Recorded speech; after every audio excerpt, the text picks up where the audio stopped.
stepped off the transport shuttle and onto the human vessel called Horizon. Her crystalline feathers clicked softly as she moved, a sound that always comforted her back home. But here, surrounded by these strange new creatures called humans, nothing felt comfortable. She was young for a scientist, barely past her third molt. The elders had chosen her for this assignment because she asked too many questions. They hoped studying the species in the Galactic Council would keep her busy. The humans had been admitted only 6 months ago, and everyone wanted to know more about them. The docking bay was clean and organized. Approved of that. Several humans in blue uniforms worked at various stations, moving cargo containers and checking equipment. They looked so odd with their flat faces and tiny eyes. No feathers, no scales, just smooth skin in various shades of brown and pink. How did they survive their home world without proper protection? A man approached her. He was tall with dark hair and kind eyes. He wore a gray uniform with colored bars on his chest. "Welcome aboard the Horizon. I'm Daniel Hayes, Cultural Liaison Officer. You must be from the research delegation." Bobbed her head in the human gesture she had studied. "Yes, I'm here to observe human behaviors for scientific documentation." Daniel smiled. Had learned that showing teeth meant friendliness in humans, not aggression. It was confusing, but she was trying to adapt. "We're happy to have you. Let me show you to your quarters, and then I'll give you a tour of the ship." They walked through the corridors together, noticed everything. The walls were painted in soft colors. Humans had placed pictures and plants in the hallways. Why would a vessel need decorations? Her data pad was already filling with notes. As they turned a corner, saw something that made her freeze. 2 humans stood together near a doorway, a woman with red hair and a man with light skin. They were touching. The woman's hand was wrapped around the man's hand. Their fingers were intertwined. His feathers stood straight up in alarm. She had studied human biology before this trip. She knew what this meant. "Stop," she called out, rushing forward. "You must separate immediately. The reproduction ritual should not happen in public corridors." The 2 humans jumped apart. The woman's face turned red. The man looked confused. Daniel ran up behind, looking worried. "What's wrong?" he asked. She pointed at the couple with one delicate claw. "They were initiating genetic exchange. I witnessed the preliminary physical contact. This is inappropriate for a common area. They should go to medical bay for proper supervision." The red-haired woman covered her mouth. Her shoulders shook, realized the human was laughing. "Oh my God," the woman said. "She thinks we were about to. Daniel, you need to explain some things to our guest." The man with the woman was also smiling. "I'm sorry, we didn't mean to alarm you." Daniel put his hand on shoulder, then quickly removed it when her feathers bristled. "They weren't reproducing. That's Lisa Morgan, our medical officer. And this is her boyfriend, Grant. They were just holding hands." "Holding hands?" consulted her data pad quickly. "My research indicates that physical contact between potential mates is the first stage of human reproductive behavior." Lisa stepped forward, her expression kind. "Technically true, but there are many steps between holding hands and actual reproduction. Like a lot of steps, months or years of steps, we're just dadding." "Dadding?" tilted her head in the gesture humans used to show confusion. "What is the purpose of this activity?" "To get to know each other," explained. "To see if we're compatible, if we enjoy spending time together." "But you have not reviewed genetic profiles. You have not submitted compatibility assessments to the family committee." His feathers ruffled with agitation. "How do you know if your offspring will be viable?" Lisa and exchanged glances. Daniel cleared his throat. "Humans don't do it that way. We choose partners based on emotional connection, not genetic planning." This was the most illogical thing had ever heard. On her world, the council reviewed genetic data and assigned compatible mates. It was efficient. It prevented disease and weakness in offspring. It made sense. "I do not understand," she admitted. "This seems very risky." "It probably is," Lisa said with a smile. "But that's what makes it exciting. Come on, I'll explain it over lunch. You must be hungry after your journey." They took to the mess hall. It was full of humans eating and talking together. The noise level was high. Sensitive hearing picked up dozens of conversations at once. At one table, humans were laughing at something on a small screen. At another, 2 people were arguing about some kind of game. At a third, a group was singing. "Why is everyone so loud?" asked as they sat down with trays of food. We're social creatures, Daniel explained. We like being around each other, talking, sharing stories, having fun together. But there are no hierarchy markers. No one is announcing their rank before speaking. How do you maintain order? Laughed, we don't really worry about that off-duty. We're all just people here. Lisa reached across the table and took's hand again, watched carefully this time, noting every detail. The way their fingers interlocked, the small smile on both their faces. The waist thumb moved gently across Lisa's skin. You are doing it again, observed. This hand-holding behavior, if it is not for reproduction, what is its function? It feels nice, Lisa said simply. It makes us feel connected to each other, close. But you are already physically close. You are sitting beside each other. It's not about physical distance, Daniel tried to explain. It's about emotional closeness, showing affection. Recorded this information, but she did not understand it. Did not touch except during the formal bonding ceremony. They communicated through harmonics and shared their thoughts directly through mental links. Physical contact was unnecessary and uncomfortable. I request permission to study this behavior, announced. I will observe human courtship rituals and document them for my research. This will be valuable data for the council. Daniel looked uncertain. I'm not sure that's a good idea. Human relationships are private and personal. But you conduct them in public spaces, pointed out. I have observed at least 7 pairs of humans holding hands since I arrived. One pair was even pressing their mouths together near the observation deck. Oh man, she saw someone kissing, muttered. Is that what that behavior is called? Kissing, made notes. What is its purpose? Lisa bit her lip, trying not to laugh again. It's another way to show affection, to express feelings for someone you care about. Your species is very confusing, said flatly. You have multiple methods of showing this affection thing, but none of them serve a biological function. They serve an emotional function, Daniel said. Humans need emotional connections to be happy. We need love. Love, tested the word. She had read about this concept, that had no equivalent in their language. This is the irrational attachment humans form to other individuals. It's not irrational, Lisa said, squeezing his hand. It's the most important thing in our lives. Looked around the mess hall again. She saw humans sharing food, touching shoulders, smiling at each other, making eye contact for long periods. By standards, it was all very strange and inefficient. But they seemed happy, genuinely happy in a way she had never seen before. I still wish to observe this, she said.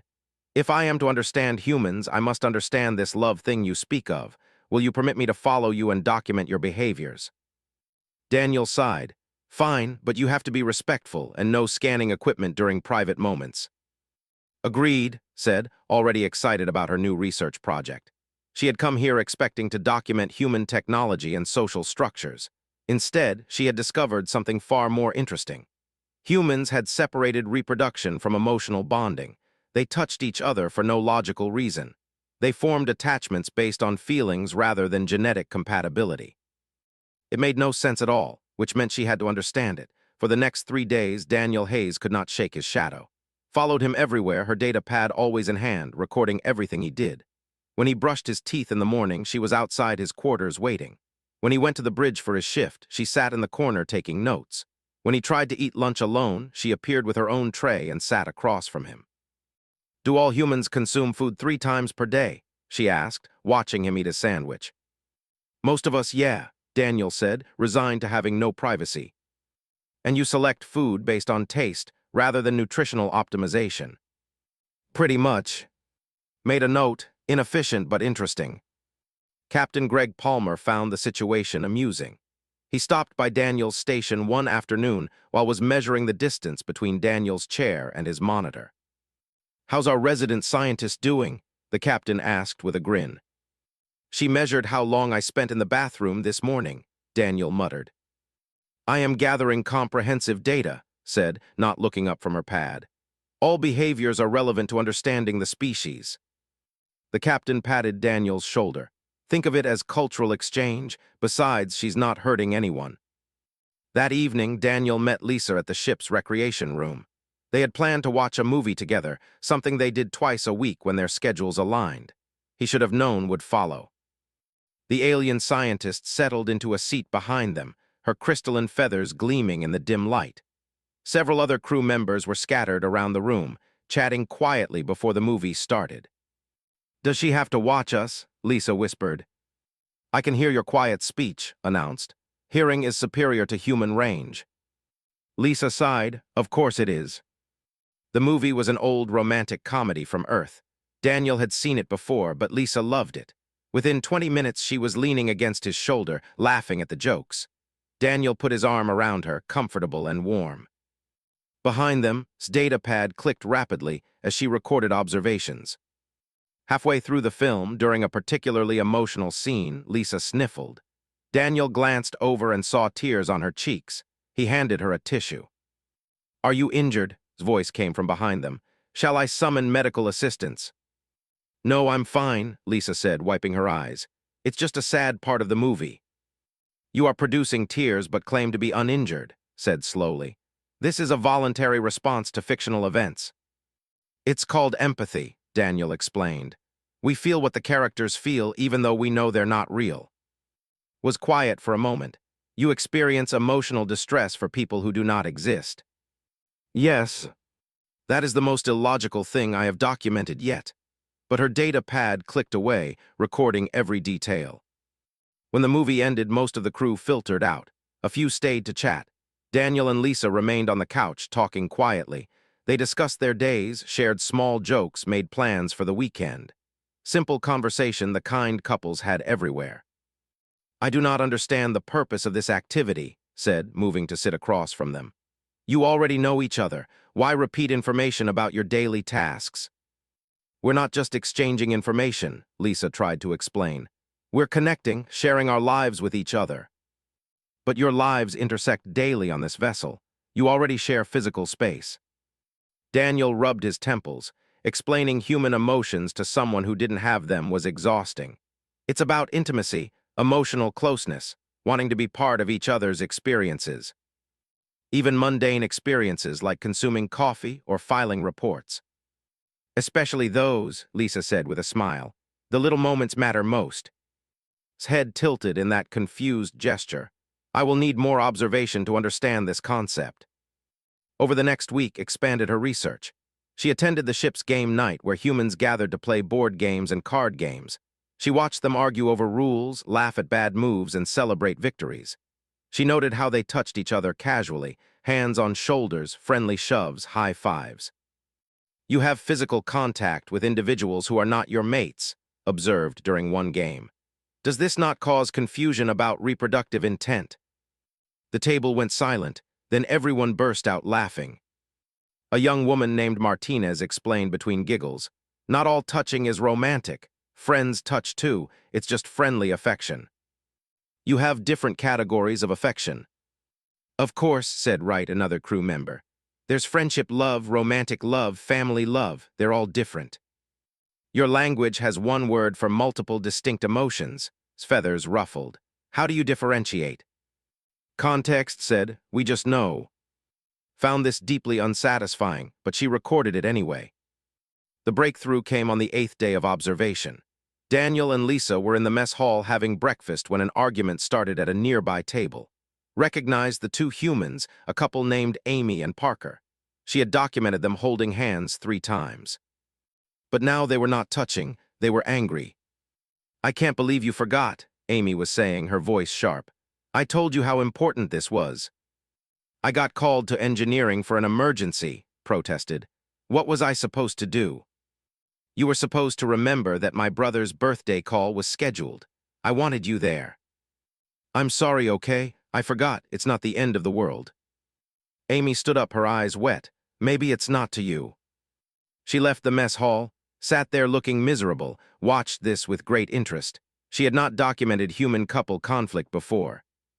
Lisa got up and went to his table. "Hey, you okay?" "I messed up," said quietly.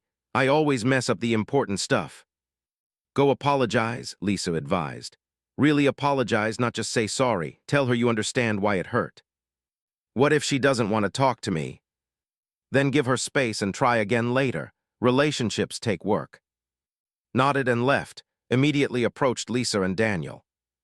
"I do not understand what I witnessed," she said. If they are incompatible, why do they not simply request new mate assignments? Because they love each other, Daniel said. One argument doesn't end a relationship, they'll work through it. But it appears to cause distress. The female human produced tears. The male human exhibited signs of emotional pain. Why maintain a connection that causes suffering? Lisa returned to her seat. Because the good parts outweigh the bad parts. Yes, relationships are hard sometimes. People disagree. They hurt each other accidentally. But then they communicate, they forgive, they grow together. This seems highly inefficient, noted. Avoid conflict through careful mate selection and limited emotional investment. Does that make you happy? Lisa asked. The question caught off guard. Happiness is not a priority. Stability and genetic success are priorities. That sounds lonely, Daniel said softly. Did not know how to respond. Loneliness was not a concept her people acknowledged. They had community. They had purpose. They had the harmonics that linked all minds into a peaceful whole. But as she watched Daniel and Lisa finish their breakfast, hands linked across the table, she wondered if the harmonics had ever made her feel the way these two humans seemed to feel. The answer bothered her. That afternoon observed the ship's garden. Several crew members maintained it, growing plants from Earth. She found Lisa there, tending to some flowers. Why do humans grow decorative plants? Asked. They serve no nutritional purpose. They're beautiful, Lisa said, touching a red petal gently. They make us happy. Happiness again. Your species prioritizes this emotion highly. Don't yours. We prioritize efficiency, knowledge, and genetic health. Lisa sat back on her heels. But what's the point of all that if you're not happy? It was a question no had ever asked, thought about it for a long time. Later that evening, witnessed and Amy in the corridor. They were talking quietly, then said something, and Amy hugged him. They stood there holding each other, and both of them looked peaceful. They resolved their conflict, observed to Daniel, who was passing by. Yep, that's what people do when they care about each other. Even though it would be easier to separate. Love isn't about easy, Daniel said. It's about choosing someone even when things are hard. Entered the mess hall on the 10th day with a decision made. She had observed enough. Now she needed to experience it herself. Science required hands-on experimentation, after all. She found Daniel having lunch with several other crew members. She approached the table and stood very straight, her feathers arranged in the formal pattern that meant important announcement. I wish to try human reproduction methods, she declared. The entire table went silent. Someone choked on their drink. Daniel's face turned pale. Excuse me, he managed to say. I have completed my observations. Now I must conduct practical experiments to fully understand human bonding behaviors. I wish to attempt reproduction in the human manner. A woman named Moore started laughing so hard she had to leave the table. Wright covered his face with his hands. Daniel looked like he wanted to disappear. No, he said firmly. That's not how this works. You can't just decide to reproduce with someone. Why not? You said humans choose their mates based on personal preference. I am choosing. With who? Asked weakly. I have not selected yet. I thought perhaps you could recommend candidates with suitable genetic profiles. Daniel stood up quickly. Okay, we need to have a talk right now in private. He led to an empty conference room. Once the door closed, he took a deep breath. When I said humans choose their partners, I didn't mean it works like a transaction. You can't just announce you want to reproduce and expect someone to volunteer. But I observed multiple humans indicating interest in potential mates. The crew member named Jake commented that I had nice feather patterns yesterday. That was just a compliment. Is a compliment not an indication of mating interest? Not necessarily. Daniel sat down, looking tired. Look, what exactly are you trying to do here? Considered the question carefully. I wish to understand dating. You said it is how humans determine compatibility. I cannot understand it through observation alone. I must participate. Daniel was quiet for a moment. You want to go on a date? Yes, that is the correct terminology. That's very different from reproduction. I understand that now. Dating is the preliminary stage. It involves consumption of food together, conversation, and the hand-holding behavior. I am prepared to attempt all of these activities. Daniel rubbed his face. This is the weirdest cultural exchange I've ever been part of, but he looked thoughtful. Jake did say he thought you were interesting, and he volunteers for every first contact mission we have. He might actually be willing to help. Then I will ask him.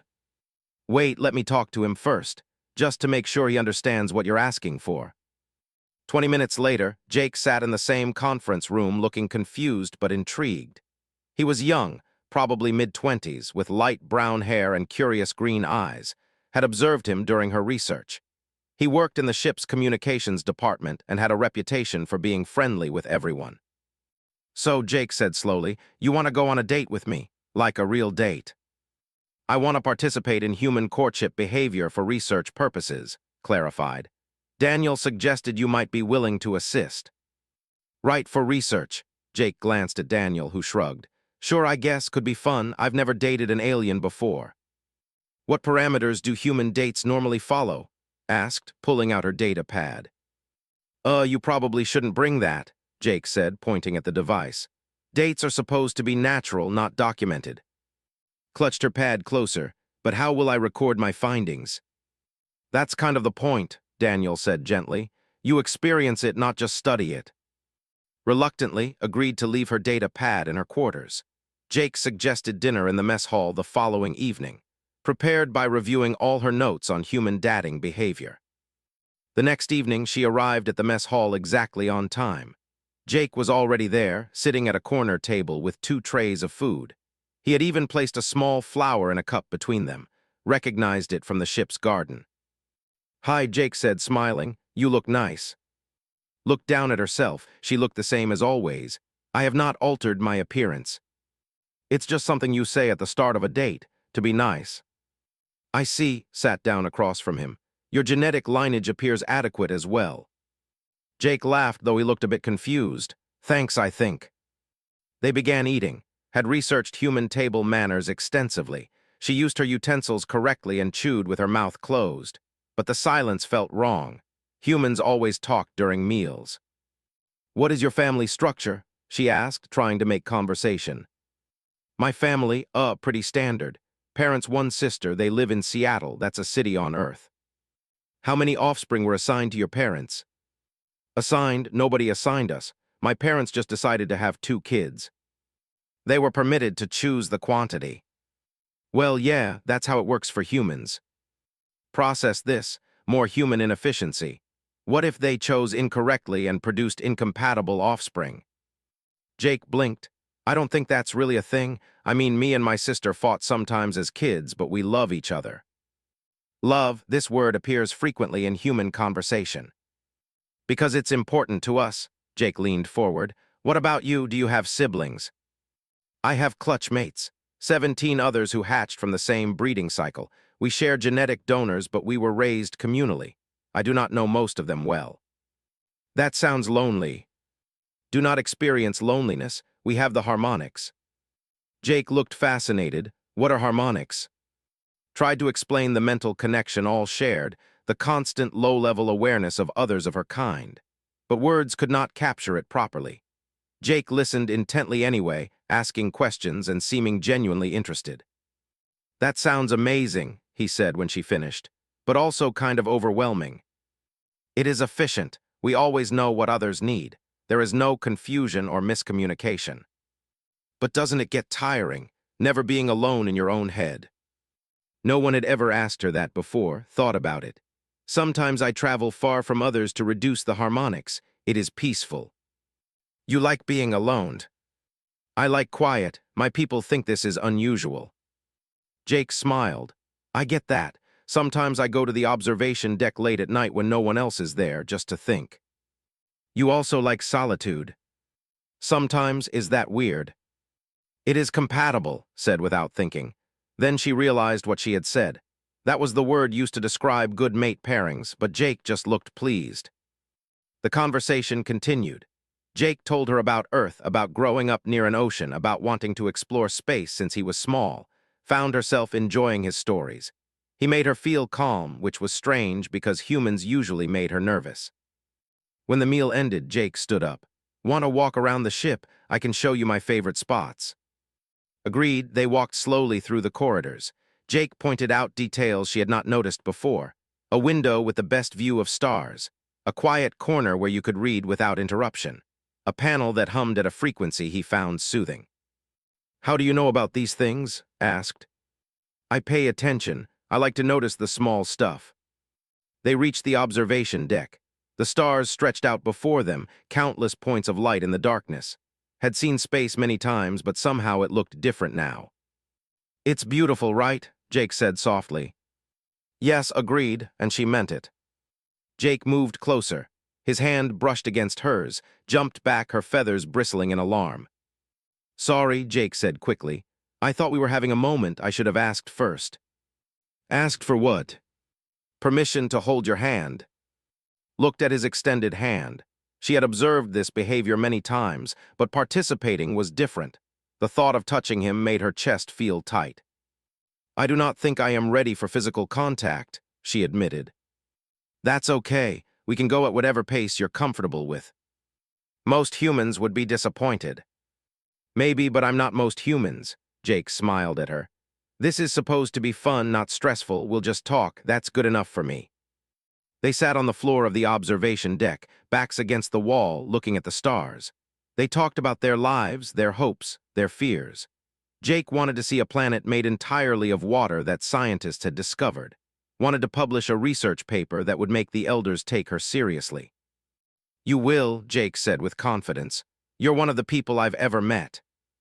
You have only known me for 12 days. Doesn't matter, I can tell." Something warm spread through his chest. It was not unpleasant. In fact, it felt good. She wanted to hear more words like that from Jake. She wanted to spend more time with him. She wanted to understand why being near him made her feel so different. "Can we do this again?" she asked quietly. "Dadding."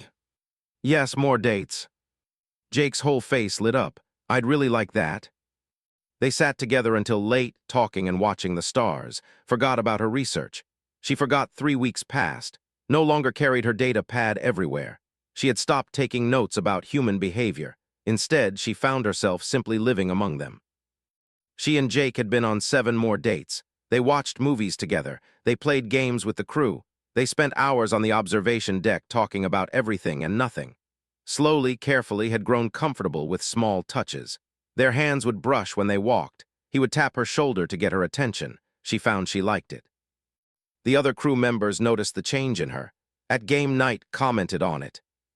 "You laugh now," she said too. "When we first met, you never laughed." Considered this. "Humans make amusing observations. I am learning to appreciate humor." "It's more than that," added. "You seem happy." Happy, that word again. Was not sure if what she felt was happiness. But she knew she felt lighter than before. The constant tension in her body had eased. She looked forward to seeing Jake each day. She enjoyed spending time with Daniel and Lisa and the others. Even the harmonics from home felt distant now, like a radio turned down low. One evening, the whole crew gathered in the recreation room for a special event. A crew member named Helen was getting engaged to her partner back on Earth. They were doing the proposal over video call, and Helen wanted everyone there to celebrate with her. Sat with Jake as Helen's face appeared on the large screen. Her partner, a man named Chris, appeared on the other side. He looked nervous.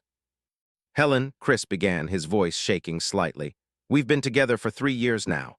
I know this assignment keeps you away for months at a time. I know it's hard. But I want you to know that I'm here. I'll always be here. I want to build a life with you. I want to be with you forever."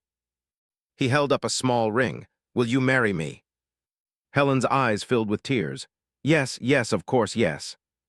The crew erupted in cheers and applause. People were hugging each other, wiping their eyes, celebrating, watched it all in confusion. "Why are they all so emotional?" she asked Jake. "This does not affect them." "Because we're happy for her," Jake explained. "When someone we care about is happy, it makes us happy too." "That is highly illogical." "Maybe, but it's also nice." Thought about this as the celebration continued. Helen was crying and laughing at the same time. Her partner on the screen looked relieved and joyful. Everyone around them was sharing in that joy, even though, as noted, this event did not impact their lives directly. Later, after the party died down, found Lisa in the medical bay doing inventory. "Can I ask you something?" said from the doorway. "Of course, come in." entered, her feathers rustling with uncertainty. Why did Helen's engagement make everyone so emotional?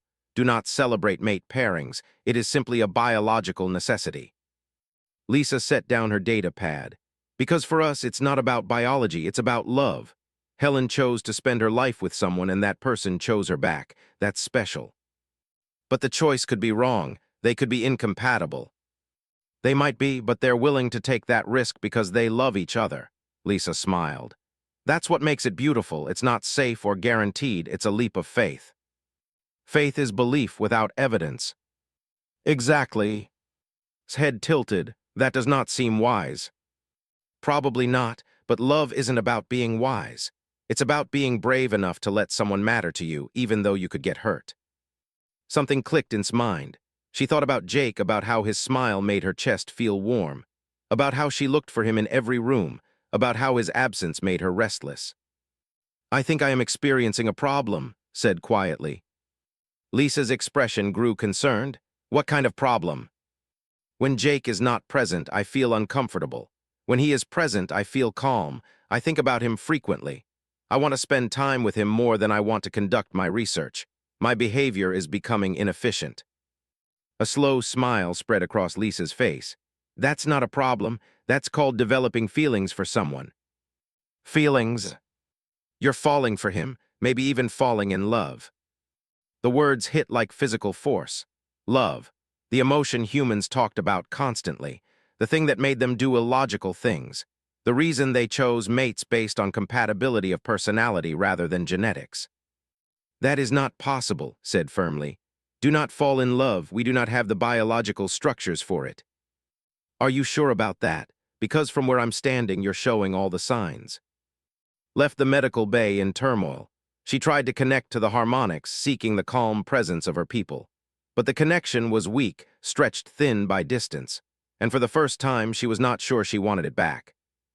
The next day, crisis struck the station. Was in the mess hall with Jake when the alarms blared. Red lights flashed.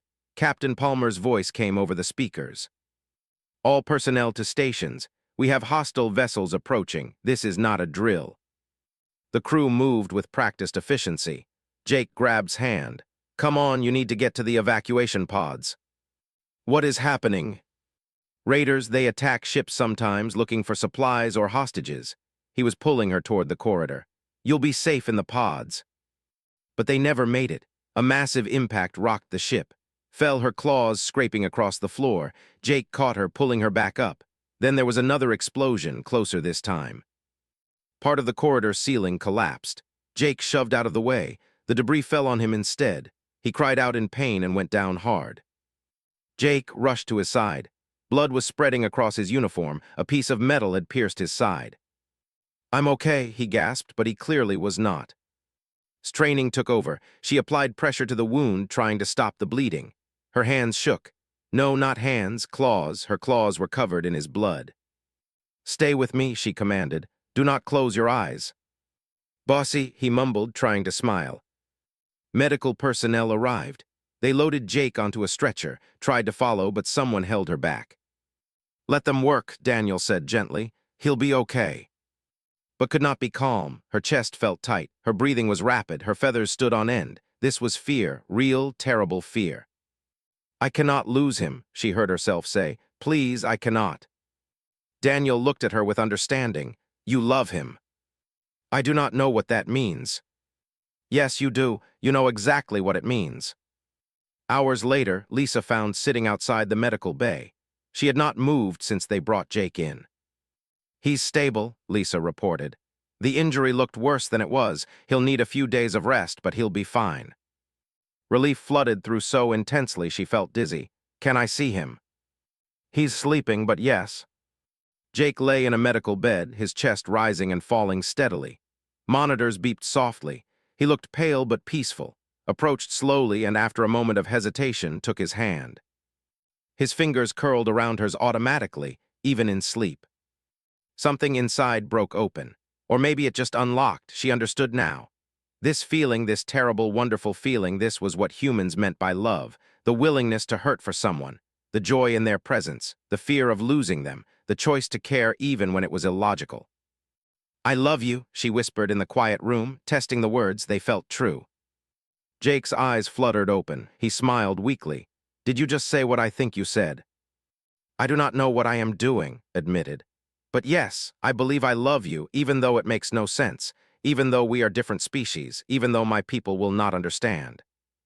Hey, Jake squeezed her hand. It doesn't have to make sense, that's kind of the point. You could have died protecting me. Yeah, but you're worth it. How do you know? We have only known each other for 23 days.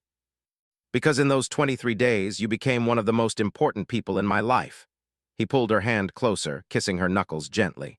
I love you too, weird alien scientist that you are. His feathers fluttered, a sign of deep emotion among her people. What do we do now? Now we figure it out together. Isn't that what couples do? Couples, they were a couple. The thought should have terrified her. Instead, it made Jake recovered quickly. Within 4 days, he was back on light duty. Within a week, he was fully healed, but something between him and had changed. They no longer pretended this was research or cultural exchange. They were together, a couple, and everyone on the ship knew it. You two are adorable, said one morning, watching Jake bring breakfast in the mess hall. His feathers ruffled with embarrassment. We are conducting normal relationship behaviors. You're glowing, both of you. It was true, felt different, lighter, like something heavy she had been carrying her whole life had finally been set down. She smiled more. She laughed at jokes she did not fully understand. She held Jake's hand in public and no longer felt nervous about it. But happiness, she was learning, was complicated. One afternoon, received a message from her home world. The Research Council wanted a status report. She had been gone for 5 weeks now, and they expected detailed findings. Sat in her quarters, staring at the communication screen. She had so much to report. So much data about human behavior, their emotional complexity, their social structures. But how could she explain what she had learned? How could she put it into terms the council would understand? She began typing. Human beings do not separate emotional bonding from physical reproduction. However, they have created a complex system of emotional attachment that precedes reproduction and often exists independently of it. This attachment, which they call love, serves no obvious biological function but appears essential to their psychological. I recommend further study. She paused, reading her words. They were accurate but incomplete. They explained nothing about how love felt, about the way Jake's laugh made her chest warm, about the peace she found in his presence, about the terror she had felt when he was hurt. Before she could finish the report, another message arrived. This one was marked urgent. It was from the High Council itself. Researcher, reports have reached us regarding your behavior. It is said that you have formed inappropriate emotional attachments to a human male. You have neglected your harmonics training. You have failed to submit required reports. This behavior is unacceptable. You are hereby ordered to return home immediately for reassessment and potential mate assignment. Your research posting is terminated. The words felt like a physical blow. Return home, mate assignment, everything she had been running from was catching up to her. Sat in silence for a long time, then she went to find Jake. She found him in the communications bay, reviewing signal reports. When he saw her face, he immediately abandoned his work. What's wrong? I received orders from my home world. I must return. Jake's expression fell. When? Immediately. There is a transport leaving the station tomorrow. They expect me to be on it. What if you don't go? Then I will be in violation of council orders. I will be declared outcast. My family will be shamed. I will never be allowed to return. They stood in the empty bay, the weight of the decision hanging between them. What do you want to do? Jake asked quietly. I do not know. On my world, individual wants are not prioritized. We serve the collective. We follow the path assigned to us. That's not what I asked. What do you want? Not what you should want, what you actually want. The question cracked something open inside her. What did she want? She wanted to stay. She wanted to wake up every morning and see Jake smile. She wanted to have coffee with Daniel and Lisa.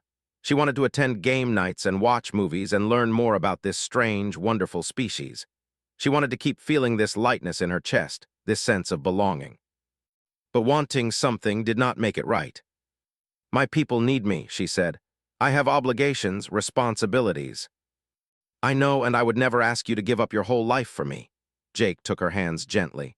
But I need you to know something. I love you, really love you, and if you stay, we can figure this out together. We can make it work. And if I go, then I'll miss you every day, but I'll understand. His vision blurred. She was crying. Actual tears, something rarely did. Jake pulled her into his arms, and she let herself be held. That evening sought out Captain Palmer. She found him in his office, reviewing damage reports from the raider attack. "Can I speak with you?" she asked from the doorway. "Of course, come in," he gestured to a chair. "I heard you got recall orders." "Yes, I am trying to decide what to do." Palmer leaned back in his chair. "That's a tough choice, going home versus staying with Jake." "It is more than that. It is about who I am, what I believe. My entire life I have been told that emotions are inefficient, that personal desires interfere with societal good, that the collective matters more than the individual. And now I am not sure that is true. Humans prioritize individual happiness, yet your society functions. You have conflict, yes, but you also have creativity and joy and love, things my people do not have." Palmer was quiet for a moment. "Can I tell you something about human history?"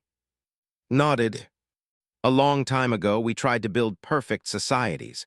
Societies where emotion was controlled, where everyone served the state, where individual desires were suppressed for the greater good. You know what happened." "What?" "They all failed, some collapsed in violence, some just withered away, because humans need more than efficiency. We need purpose, we need connection, we need love." He looked at her seriously. "Maybe your people are different, but from what I've seen of you these past weeks, you need those things too. The council says I have been contaminated, that human emotions have corrupted my thinking. Or maybe they've freed your thinking. Maybe you've always needed these things, but your society never gave you permission to have them." The words settled over like truth. She had always been different, always asking too many questions, always seeking solitude when other wanted community, always feeling like something was missing. Maybe what was missing was the freedom to choose. That night made her decision. She went to the communications bay and sent a message to the High Council. "I respectfully decline to return. I am requesting political asylum with the human government to continue my research. I understand this decision will result in my exile from society. I accept these consequences." She sent it before she could change her mind. The next morning, Jake found her on the observation deck, watching the stars. "Hey," he said softly, sitting beside her. "You okay?" "I sent my response to the council. I am staying." Jake went very still. "You're staying, really?" "Yes, I want to be here with you, with all of you." She turned to face him. "I want to continue learning about love and happiness and all the illogical things that make humans wonderful. I want to choose my own path." Jake pulled her into his arms. "Are you sure you're giving up everything?" "No," said firmly. "I am gaining everything. My people will say I am choosing emotion over logic, but perhaps emotion is its own kind of logic. Perhaps love is the most logical choice of all." "How do you figure?" "Because it makes me happy, and happiness, I have learned, is worth fighting for." They sat together, watching the stars through the window, felt the harmonics in the back of her mind, the last threads connecting her to her people. Soon those threads would be cut. She would be alone in a way no had been alone before. But she would not really be alone. She would have Jake. She would have the crew of the Horizon. She would have this new family she had chosen for herself. "So," Jake said after a while, "what happens now?" "Now I file for asylum, I complete my research, I learn to be human." "You'll never be human." "I know, but I can learn to live like one, to love like one." She squeezed his hand. "Is that enough?" "It's everything." Days later, the asylum request was approved. Earth's government was happy to have a researcher studying human culture. The High Council responded with formal notices of exile. His name was removed from family records. Her harmonics connection was severed completely. She felt the moment it happened. The constant background hum of other minds went silent. For the first time in her life, her thoughts were completely her own.